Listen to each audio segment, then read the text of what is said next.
দাম কমবে না ভাইয়া, সামনে যেহেতু ঈদ আছে দাম কমবে না, দাম মনে বাড়বে। এখন তুলনামূলক ভাবে দাম এখন বাড়তেছে, দাম কমতেছে না। রমজান মাসে বাড়ছে। রমজান মাসে বাড়ছে।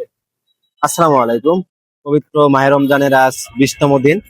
তবে এই পবিত্র মাহে রমজানকে কেন্দ্র করে যে সাপার যে ইফতারি বাজারের পণ্যগুলো ছিল, ফলমূল থেকে শুরু করে যে ইফতারির যে পণ্যগুলো লাগে সেই পণ্যগুলো ছিল, সেই পণ্যগুলোর দাম তুলনামূলকভাবে রমজানের প্রথম দিন থেকে বাড়তে শুরু করলেও আজকে রমজানের 20তম দিনে সেগুলোর দাম তুলনামূলকভাবে কমতে শুরু করেছে বলে জানাচ্ছেন ব্যবসায়ীরা। 10 টাকা থেকে 20 টাকা পর্যন্ত কমে গিয়েছে বলে আশঙ্কা দিচ্ছেন স্থানীয় ব্যবসায়ীরা। সব ফলমূলের দাম কমতে শুরু করলেও এখানকার যে খেজুর গুলো রয়েছে, খেজুরের দাম উল্টো বাড়ার দিকে, কমার কোনো নাম নেই। খেজুরের দাম উল্টো বাড়তে শুরু করেছে। আমরা এখানকার যেই ব্যবসায়ী দোকানদার রয়েছে, আমরা তার কাছ থেকে শুনবো যে খেজুরের দাম বর্তমান বাজারে কত চলতেছে। এটা 540 টাকা কেজি, এটা 600 টাকা কেজি, আর এটা 280, এটা 280, আর এটা 700 টাকা কেজি। রমজান মাসে বাড়ছে। রমজান মাসে বাড়ছে।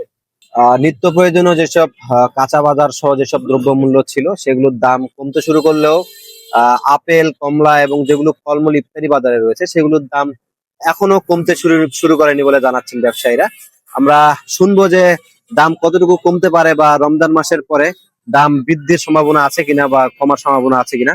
ভাইয়া আপেল এখন যেটা রয়্যাল গালা আপেল আছে সেটা 400 টাকায় বিক্রি করতেছি।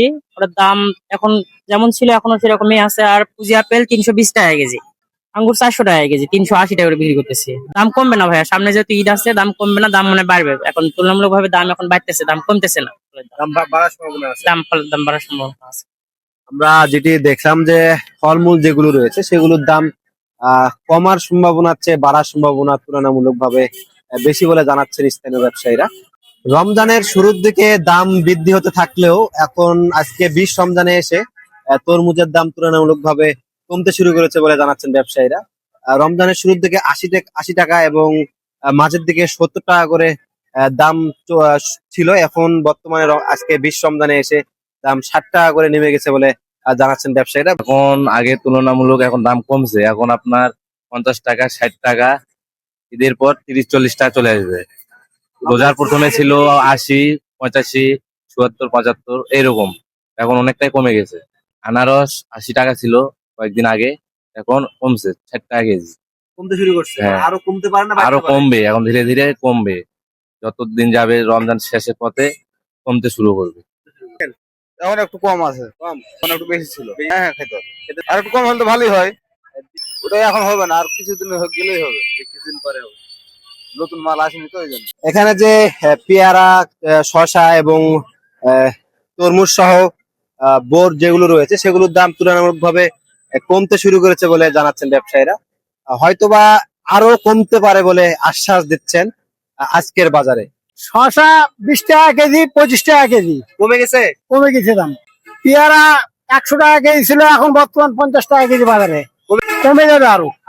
ওর 60 টাকা কেজি, 50 টাকা কেজি, বোরের দামও কমবে আরো। আগে 100 ছিল, 80 ছিল, 120 ছিল, এখন কমে গেছে। আজকে সাপাহারে 20তম রমজানে ইফতারি পণ্য যেগুলো ফলমূল ছিল সেই ফলমূলগুলোর দাম তুলনামূলকভাবে কমতে শুরু করেছে। প্রথম রমজানে যেরকম দাম ছিল সে দামের তুলনায় কিছুটা হলেও কমের আশ্বাস দিচ্ছেন ব্যবসায়ীরা। তবে ভবিষ্যতে আরো কিছুদিন গেলে হয়তোবা আরো দাম কমতে পারে বলে জানাচ্ছেন ব্যবসায়ীরা। এই ছিল আজকের সাপাহার থেকে সর্বশেষ। আমি মিনাজুল ইসলাম, দি বাংলা ইন্ডিপেন্ডেন্ট, নওগাঁ জেলা প্রতিনিধি।